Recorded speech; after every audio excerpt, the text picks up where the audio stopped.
In today's show, we look at all of the action from Monday's 6 NBA games, recap you on some injury news as well, waiver wire trends. Michael Bolton. Thanks, Josh. It's Michael Bolton here, and it's time for another episode of the Locked On Fantasy Basketball Podcast. Let's get to it. Let's get to it, indeed. You are Locked On Fantasy Basketball, your daily fantasy basketball podcast, part of the Locked On Podcast Network.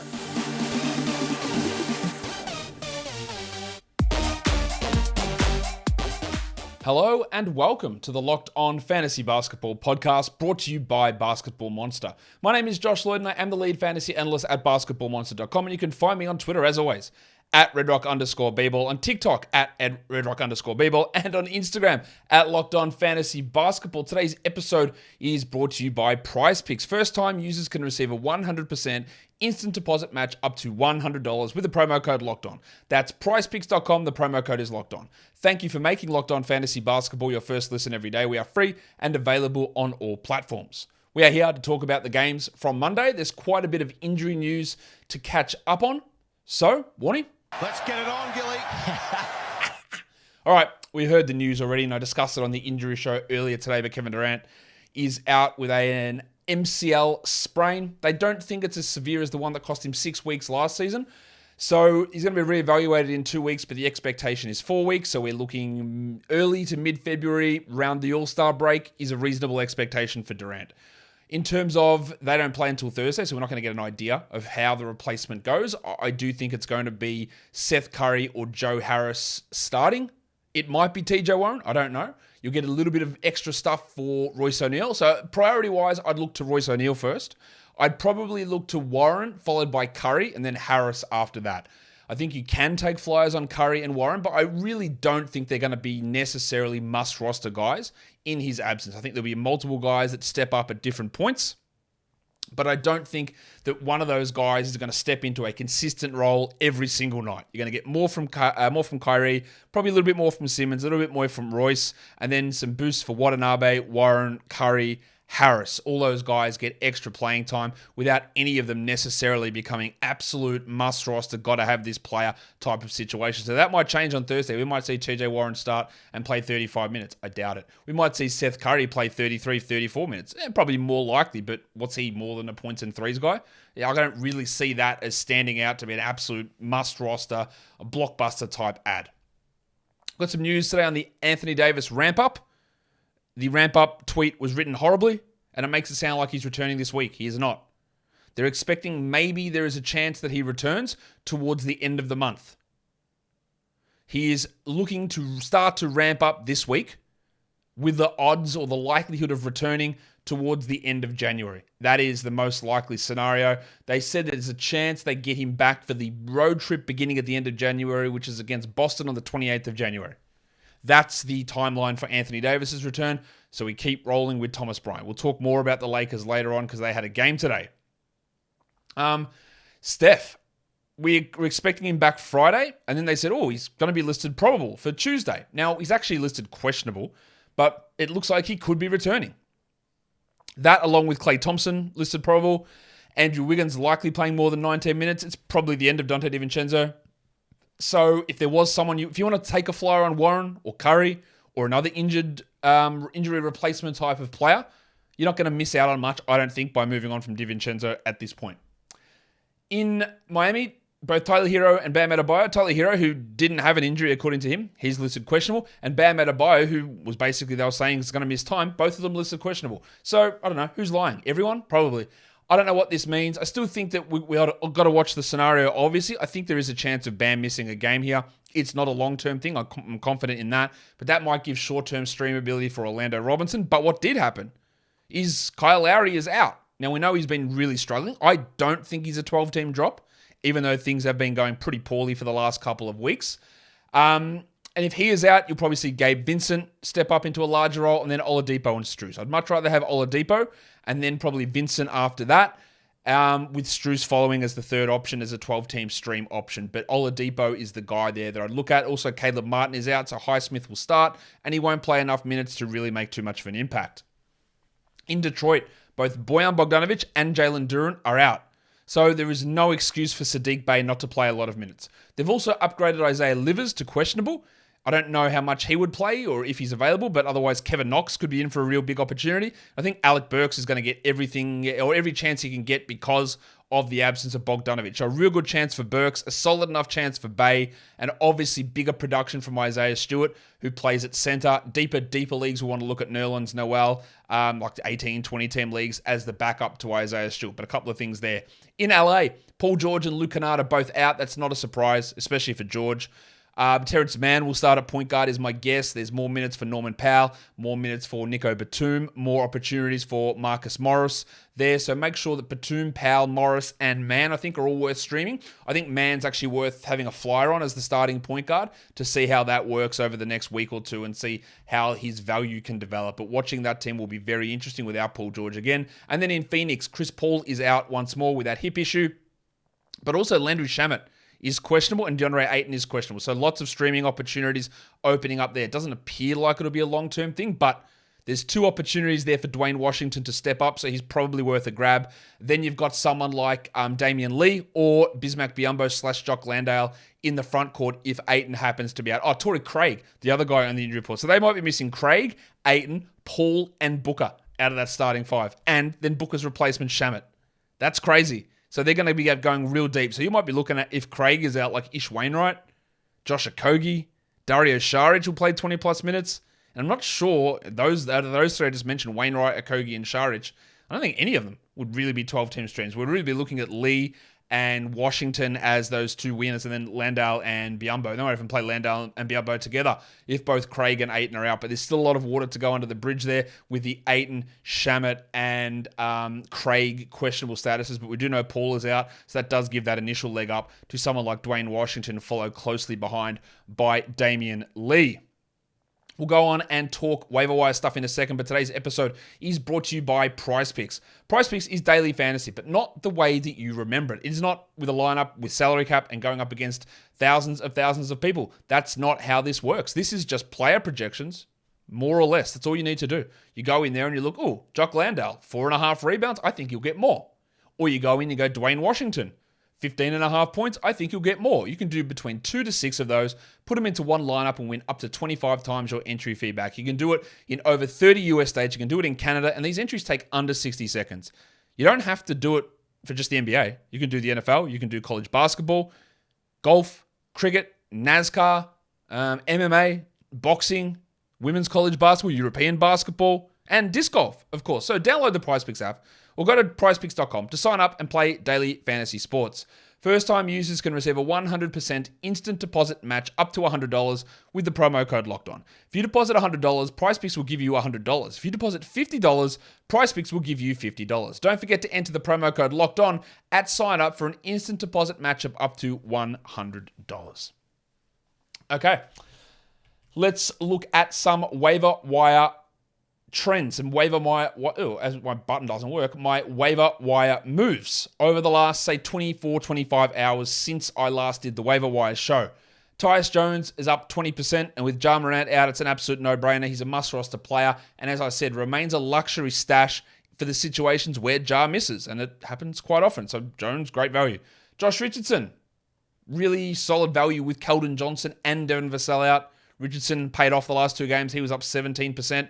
Zach Collins up 9%. That was chasing that last game a little bit with Poeltl out. He was still serviceable, but he's in more of the 12-team luxury stash zone.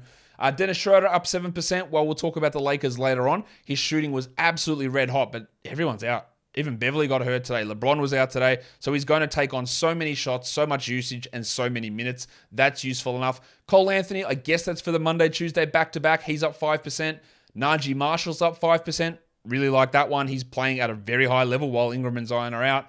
Dwayne Washington, good move there with Chris Paul out. And then Kentavious Caldwell-Pope. That's, I guess, a stream for Monday. I don't love him as a long-term 12-team league ad, but it's not the worst one. In terms of most dropped players, Reggie Bullock down 9%. The only way I could see why he would be higher is for a back-to-back over the weekend, which is what happened, not a 12-team player. Benedict Mathurin down 9%. People have finally had enough of rostering him. He does not need to be rostered. Kevin Love down 8%. Never made sense to roster him. But Alec Burks down 7%. Alec Burke. think I'd be looking to grab him with Bogdanovic out, so that's interesting. Norman Powell down 7. Didn't play well last game, but Paul George, Kennard out again. You're going to get good minutes out of him, so he's worth a look. Strus down 7%. Might get a bit of a boost if Lowry is out. Still just a points and threes guy. Well, Naz Reid down 6. Yeah, look, it doesn't really look like he's going to be able to maintain value with Anderson and Prince there. And then Jackson Hayes down 6%. He's not really doing much, but they also lost another player today in Herb Jones. We'll see whether that's serious. I don't think Hayes is really much of a 12-team league option, though.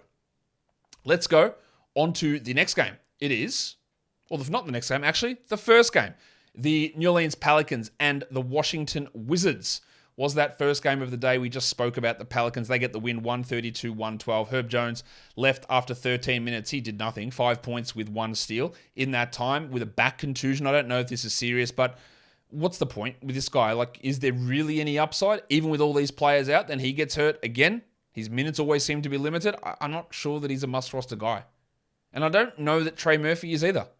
He didn't get injured. He didn't have foul trouble, but played 23 minutes. He's on a real downward trend. The steal and the block are nice, but if you're not getting 30 minutes with Zion and Ingram out, I really worry about where things go. 6 points, 23 minutes, outside the top 200 over the last week. It's pretty tough to hold. And with how things are trending at the moment, it feels like that when Ingram comes back, Marshall might actually play over Murphy. As for Najee, he's a good scorer, 18 points, 37% shooting is not great. 4 assists. He doesn't do much in any of the other categories, so that's going to probably render him tougher to hold later on. But for now, he's got unbelievable value. They played Nance and Valanciunas together a little bit more, especially in the first half, but Nance played 26 minutes, 6 and 6, 2 steals and a block. What we've been saying about Nance is that he's got really specific skills. Steals, blocks, field goals, rebounds. If you don't need that, there's no point. In a 12-team points league, I don't think I'd worry about him. But in a category league, we know he can provide value, especially if you're looking for those specific categories. And he did it again here. Well, Valanciunas played 28 minutes, 27 and 12. He's going to feast with all these guys out. So CJ, who had 34 with 2 steals and a block and 4 threes. It was a solid enough game from Alvarado too, and I think that's because Jones is out there also. 10, 4, and 5 for him, probably just like a 14-team league guy. And they started Dyson Daniels in the second half over Herb Jones. He didn't do much there, 4 and 6 in his 19 minutes. For the Wizards, Dan Gafford played only 10 first half minutes, and I thought, ooh, that's not ideal for his long-term minutes, but he ended up playing a much bigger chunk in the second half. 13 minutes, and then he got hurt. There was about 5 minutes to go when he got hurt, so he could have pushed to 28 minutes here, and he had 13 and 4 and 83%, which is absolutely a 12-team league line, but he sprained his ankle. He seems to get hurt at the end of every single game for some reason, whether that's coincidence or not. What is coincidence? Hold him until we get some more info, but maybe there's some missed time coming. The reason his minutes were a little bit down early on is they've reintroduced Jordan Goodwin to the rotation. Goodwin played 17 minutes and had 4 points with 4 assists and 2 steals. And in these last 2 games without Beal, Morris hasn't even hit 30 minutes. Monte played just 27 here for 13, 1 and 9. He still is a 12-team league player while Beal is out, but Goodwin back in the rotation is interesting. Rui Hachimura proved to you, hopefully to you, and showed why that I'm so down on him as a category league player. He played 27 minutes. He had a usage of 21%. He was a minus 22 and had 9, 3, and 1. He just does not contribute across the board, and the only time he's able to do it is when his shooting is completely unsustainable. He did block a shot, which is great, but there's just not enough there ever for Hachimura to be more than a points league guy. We wanted to see what would happen with Avdia because in the past he'd been a great stream with Beal out, but then last game he struggled, and this game he struggled. 22 minutes, 4, 4, and 3. If they're not going to lean on him without Beal, then he is a drop, but if Gafford misses, do they just go back to Porzingis at center and put Avdia back in the starting lineup? He plays 29 minutes and he can have 10, 10, and 7? I think that's possible. So if I did have him, I'd like to hold to hear the Gafford news because I don't think that they replace Gafford with Taj Gibson or Isaiah Todd. I think they'd replace him with Avdia. So that is what we want to watch. Kuzma fouled out in 23 minutes, 19 and 8, while Porzingis had 23 and 10 in 34 minutes. He's just chugging along, although he's a little bit below expectations over the last week or so, Porzingis. Hopefully he's able to ramp that up a little bit more and get some bigger numbers coming in pretty soon. Today's episode is also brought to you by BetOnline. BetOnline is your number one source for sports betting info, stats, news, and analysis. Get the latest odds for all the NFL playoffs, college basketball, and the NBA. It's all there at betonline.net. The Jaguars and the Chargers, it's considered a pick'em in Jacksonville. Can the Chargers do it? Can they get themselves a win? Can the Dolphins, who are 10.5-point underdogs, get a victory over the Buffalo Bills? All of the odds are available at BetOnline. They're the fastest and easiest way to get your betting info. So head to the website today or use your mobile device to learn more. BetOnline is where the game starts. And don't forget to gamble responsibly. Today's episode is also brought to you by TurboTax. Go to TurboTax and don't do your taxes. Meet with an expert who'll do them for you. TurboTax experts can relieve you from the stress of taxes and file for you so you can do not taxes. Show your eyes things that are not taxes. Unpack a moving box of not taxes. Taste, not taxes. Sing, not taxes a lullaby. Hope, not taxes, sleeps through the night. Grab a saddle and ride, not taxes, into the sunset. With TurboTax, an expert will do your taxes from start to finish, ensuring your taxes are done right, guaranteed, so you can relax. Feels good to be done with your taxes, doesn't it? Come to TurboTax and don't do your taxes. Visit TurboTax.com to learn more. Intuit TurboTax. Full service products only. Video meeting while expert does your taxes required. See guaranteed details at TurboTax.com/guarantees. I always find the American tax system really interesting because I know you guys, if you don't do your taxes right, you get like these big penalties of like, you got to get it right. Like we just get told. We get told, hey, this is how much you made. This is how much you got to pay. And then you pay it. We don't have to like try and guess and like they have the number, but they don't tell you what the number is. And then they see whether you match that number up and then they fine you. Like they just, here's how much you made. Here's how much tax you have. And you put it into a thing and they go, did you do these things? Yes, yes, yes. No, yes, yes. Okay, well, you get this much back or you got to pay this much. I find it so weird that the government knows how much you've got to pay, doesn't tell you, and tries to make sure that you get it. It's like a big guessing game. Or maybe I've been completely misled. Maybe your taxes don't work that way in America. Hey, tax discussions. Who doesn't love them? Let's go on to the next game. The Milwaukee Bucks and the New York Knickerbockers. The Bucks get it in the end, 111-107. Giannis played 36 minutes. But again, why can't this guy hit good field goal percentage anymore? What's going on? 22, 10, and 5 on 40% shooting. This is a guy we just pencil in. 57, 58, we're done. It's a big strength. Now it's not, and that's killing his fantasy numbers. Points leagues, don't care. Numbers are still great. Category leagues, it's killing you. And another 75% night from the line, really good. But on 12 attempts, 75% is actually a negative and a significant one because the average in a category league is 80%. So you've got to be at that number. And his volume hurts. It's been very, very strange to see Giannis not be able to convert field goals at the level that we expect. Brook Lopez had 17 and 7 with 3 blocks and 3 threes. Continues to be one of the surprises of the season. Absolutely no doubt. Well, Drew Holiday started out poorly, but ended with 15, 5, and 9 on 36%. So the minutes are back. He is back, I would guess, hopefully. And any of that panic you had probably subsided. Bob Portis only 19 minutes. That's disappointing because he's been playing like 25 to 28 minutes a night. He only had 10 and 3. Look, that's obviously, if that's what sticks, that's not good enough for 12-team leagues. But he's top 50 over the last weeks. He's had some really big games, and we just need to watch that playing time. Jingle and Joe played 28 minutes. Remember when Joe Ingles came back and I said, I reckon the place to watch for minutes is Portis. And that's exactly what happened here. I don't know that that's what's going to happen every game, but 28 to Ingles, 19 to Portis. Ingles had 17, 3, and 5 with 5 threes. That is a 12-team line. Their next game is a Wednesday, Thursday back-to-back, so Ingles is going to sit one of them. But I am very cautious about where his value lies. He is maybe moving into 12-team stream, but his minutes compared to Allen's, compared to Portis, is something to watch. As for Grayson, 11 points, 2 threes, 2 steals, he's not going to blow us away, but always when there's a little bit of a schedule advantage, and if your league's marginally deeper, there's a little bit there. Paddy Connaughton played 31 minutes, 11 and 11 with 3 threes for him. Pretty solid night. Nothing's too spectacular, but we've seen him start for a while, and he hasn't been a 12-team league guy. Still, of course, no update on Chris Middleton. For the Knicks, Obi Toppin was able to return. He played 8 minutes and took Jericho Sims out of the rotation. Obviously, we're not adding Toppin anywhere. We're just not. He's not going to play enough minutes. Brunson played 39, 44, 7 and 4 with 4 threes, while Julius Randle, he was playing so well. He played 40 minutes. I think he missed 8 threes in the first quarter. He ended up going at 31%, 9 of 29 overall. So the points league people will be frothing it. 25, 16, and 5. What are you talking about? It's a great game from Randle. We love it. Yeah, but for a category league, going 31% from the field on such a big volume of attempts is ridiculous. That kills you in that category. It's really hard to come back from. Why he was taking that many shots when he couldn't hit anything is baffling. Absolutely baffling. At least Brunson took more. But that is a confusing number. And the guy sitting alongside him, Emmanuel Quickley, shot 64%. Randall was just taking just some of the worst shots you will ever see. I'm not saying it cost them the game, but maybe. As for Quickley, 43 minutes. He is playing an insane amount of minutes. 23, 4 rebounds, 3 threes. Not much else there.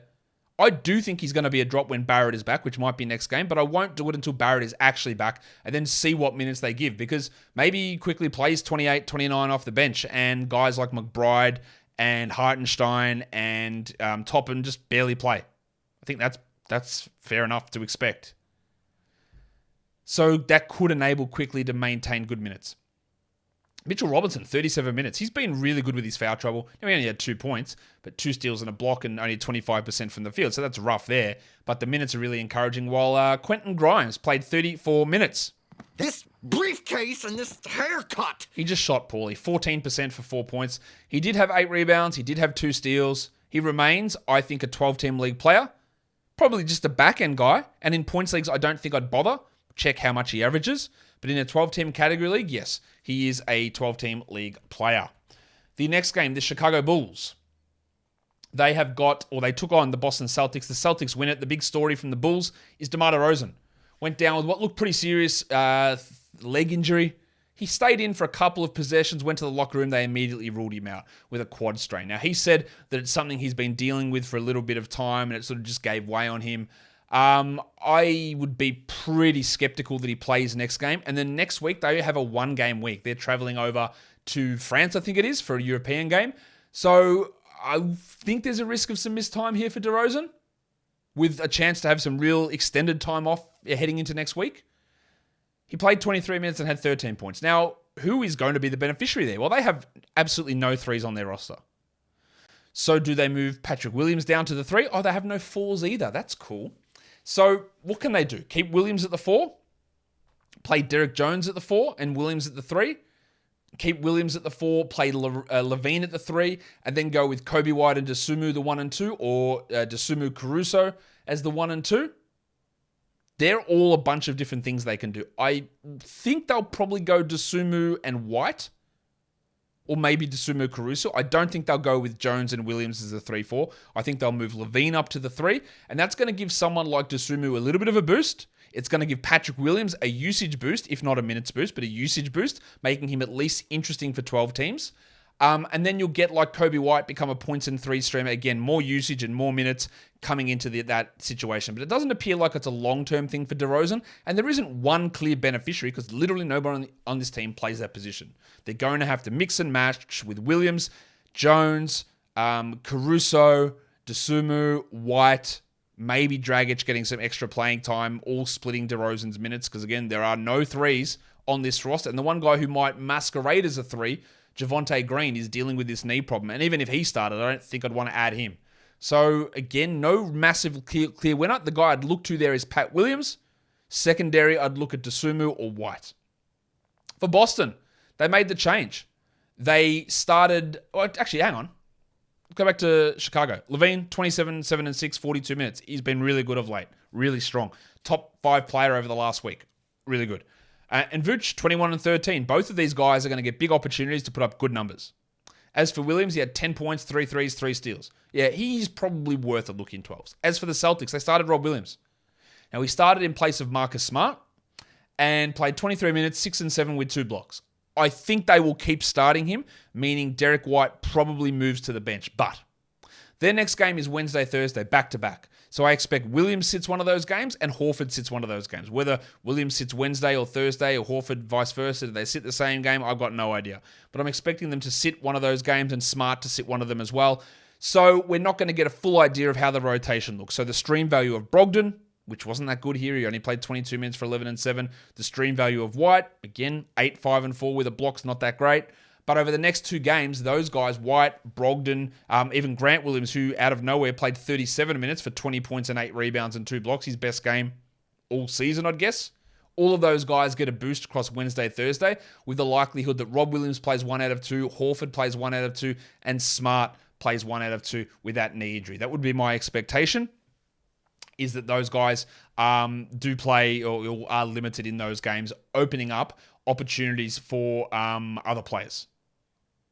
Jalen Brown had 19 and 5. Tatum had 32, 8 and 7 with 4 threes.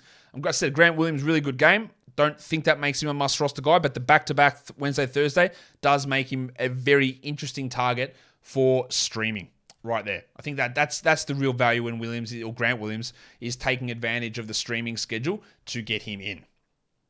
The next game, the Spurs. They took it up to the Grizzlies, 113, 121 final score. Spurs were without Keldon and Devin Vassell, so they went and started Keita Bates-Diop again, but he had 10 points in 17 minutes, didn't play starters minutes. The winners here are Josh Richardson, 16, 5 and 5 with 2 steals, and Romeo Langford, 13, 5 and 4 with a block. Now, these guys weren't able to do this when it was just Vassell out, but now that Keldon is out, they are both, especially Richardson, worthy of short-term 12-team streams. Langford's probably more 14. Richardson is 12-team.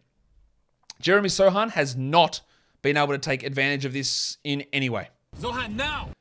7 points, 30 minutes, 18% shooting. He did have 2 steals, but 7, 5, and 2. I still think we can consider at least a 14-team league guy, but in no way is he a must-roster 12. Pirtle returned, 13 and 7, solid enough, while Zach Collins had 9 and 6, 2 assists, 2 steals, which again is good enough to consider as a luxury stash. Trey Jones, he's probably the big winner from these injuries. 27 usage, 18, 4 and 7. Didn't shoot well, but he's getting a ton of opportunities in terms of shot attempts with both Keldon Johnson and Devin Vassell out. Branham also was okay, 12 points in 25 minutes, but just a deeper league scenario. And Doug McDermott had 9 points in 24. Again, not really looking too much there. I think the Keldon injury helps Richardson, and if Keldon's back, I'm not sure Richo sticks there. Langford's more 14 team, could be 12, while Sohan's probably more 14 than 12 as well. For the Grizzlies, Morant was out, and Brandon Clark's going to be out for the rest of this week. So we just keep rolling with Tyus Jones here. 24, 3 and 6 with 3 steals. Great. We know what he does. It's awesome when Morant is out. And for deeper leagues, with Clark out, Xavier T. Illman is going to be the backup center. 9 and 7, which in deeper leagues is useful, really useful. Jaren Jackson continues to be unbelievable. 16 and 6, 2 threes and 5 blocks. He's the 21st ranked player this season. Just unbelievable numbers. I didn't know that this was possible. In the past, I've said I think he can have top 20 fantasy seasons. I didn't think it'd be this season. He's on the way to getting there. Dylan Brooks, 15 points on 38.9% shooting. Shithouse. But he did have 3 steals. I still find it really hard to roster him. And Desmond Bane is a buy low guy. Only 29 minutes, but he did play the back-to-back, so that's a win. 15, 2 and 4, 38% shooting. And missed a free throw. The shot has been way off since he returned. Way off. Steve Adams, 13 and 15 with 4 assists. You love that? The problem is he got hacked from the line.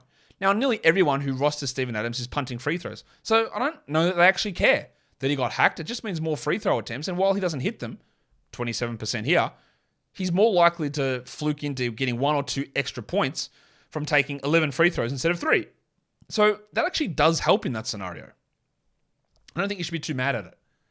Zaire Williams played 23 minutes. David Roddy out of the rotation. So it looks like Williams, they've been going back and forth a little bit. Looks like Zaire might have that spot there going at 11 and 5, which is still only 20-team league stuff, but it is important to note that he seems to have taken that rotation role back away from David Roddy Piper. The next game was a pretty comfortable victory for the Nuggets in the end over the Lakers. Final score here in this one was 109 Lakers, 122 Denver.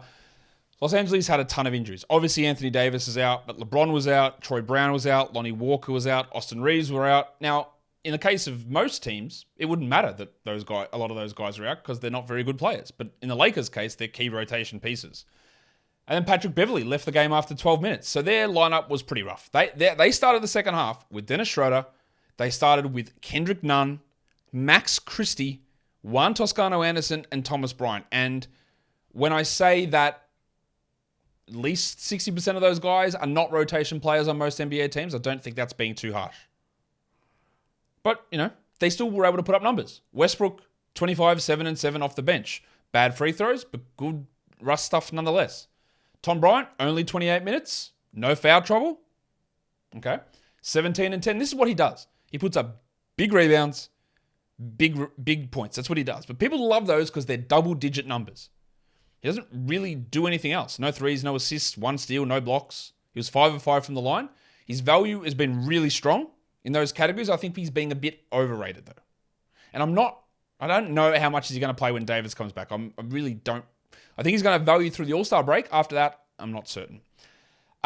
Schroeder, We talked about how the shooting had zero chance of sticking. Well, he shot 23%. He was 8 of 8 for the line, but he's able to get by at the moment through volume. 14 points in 34 minutes, only 4 assists, 2 steals, didn't hit a 3. But that volume, with the absences of Beverly, Brown, Walker, Reeves, Davis, and maybe LeBron, Schroeder is a 12-team league player at the moment. Kendrick Nunn might be also someone to consider. 15 points in 29 minutes, he had 3 steals. Only if all of those guys remain out. I'd need Beverly and James to both be out before I consider Nunn, but there's at least some points streaming ability there. We got 25 Cole Swider minutes. That's how this game was going. And Max Christie had 14 points in 26 minutes. Not a lot to take away from there, apart from the Schroeder stream, maybe the Nunn stream, and Bryant continuing his numbers. For the Nuggets, Big Chungus, Nikola Jokic.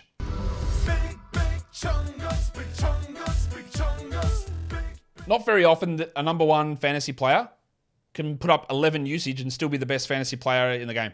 14, 11, and 16, a 1-1. Hit all 5 of his shots, hit all 3 of his free throws.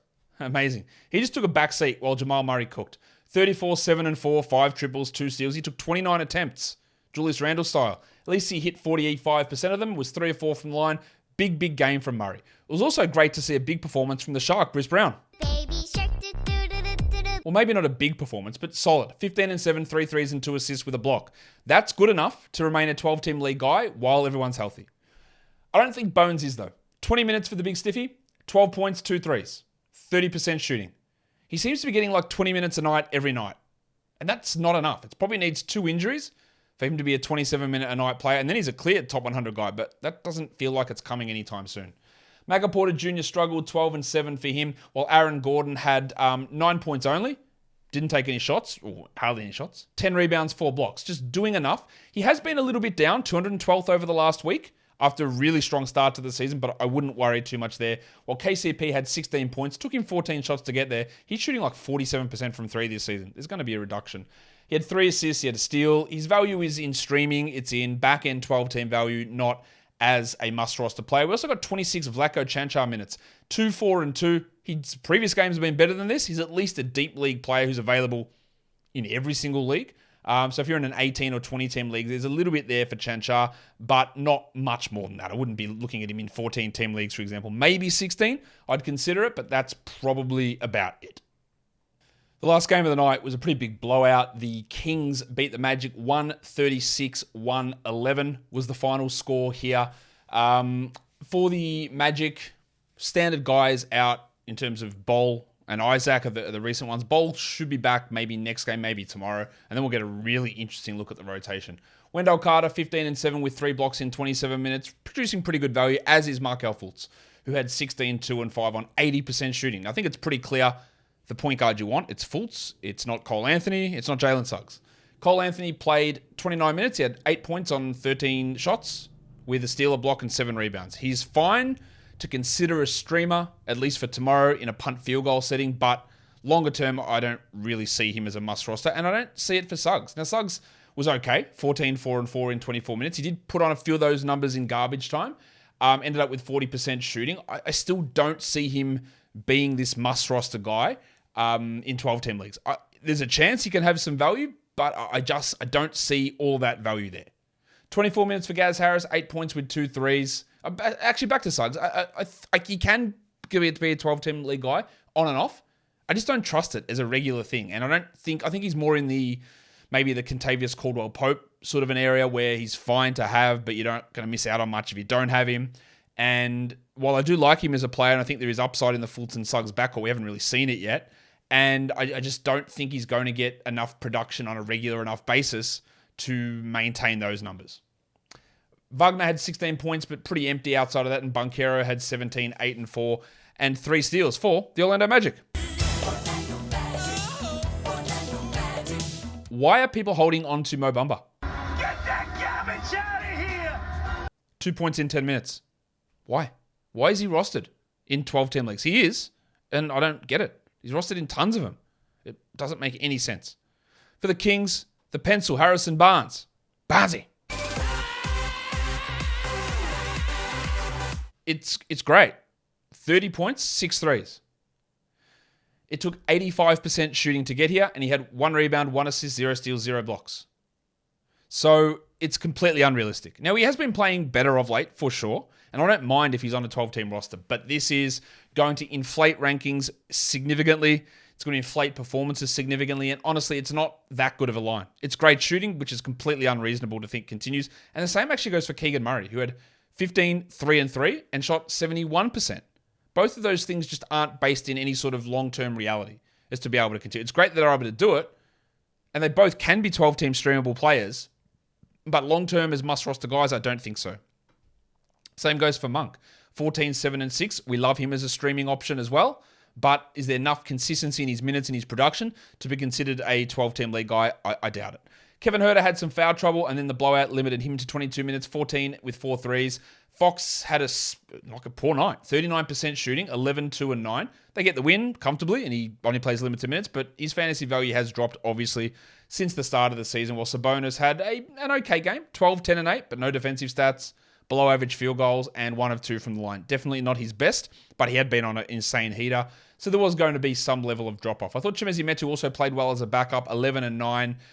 I think he probably gets the backup minutes over Rashawn Holmes as we move forward. He had them here. Holmes only played 2 minutes, but I don't think that there's much fantasy impact in that as we move forward into, or even in deeper leagues.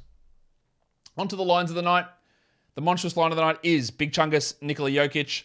The waiver wire line of the night is Josh Richardson. Your young gun of the night is Keegan Murray. And the dud of the night goes to Trey Murphy. Top 10 players in category leagues. Number 1 is Jokic, followed by Brunson, Tatum, McCollum, Jamal Murray, Tyus Jones, Harrison Barnes, Zach LaVine, Jonas Valanciunas, and Jaren Jackson. Your top 10 players rostered in under 50% of leagues. Josh Richardson, I think it is really helping that Keldon is out for him, but Keldon is out, so worth a stream. Grant Williams with the Wednesday, Thursday back-to-back, there's streamable value. He was unbelievable today. Monk's a stream option. Connaughton, not really. Kispert for 3s, but that's still more deeper league stuff. Ingles was at 6. Interested to see what happens, but he probably sits one of the next 2 games. Alvarado, Devontae Graham, not really. Santi Aldama, not that interested. Romeo Langford, maybe 12s, more likely 14-team leagues. And then we go into points leagues, top 10 players today. Number 1, Brunson, followed by Randall, Tatum, Jokic, Jamal Murray, CJ McCollum, Zach LaVine, Tyus Jones, Giannis Antetokounmpo, and Paolo Banchero. And that will do it for me today. Don't forget to follow this podcast on Apple Podcasts, Google Podcasts, Stitcher, Spotify, and on the Odyssey app. And if you are here on YouTube, thumb it up and leave your comments down below. Guys, we are done here. Thank you so much for listening, everyone. See ya.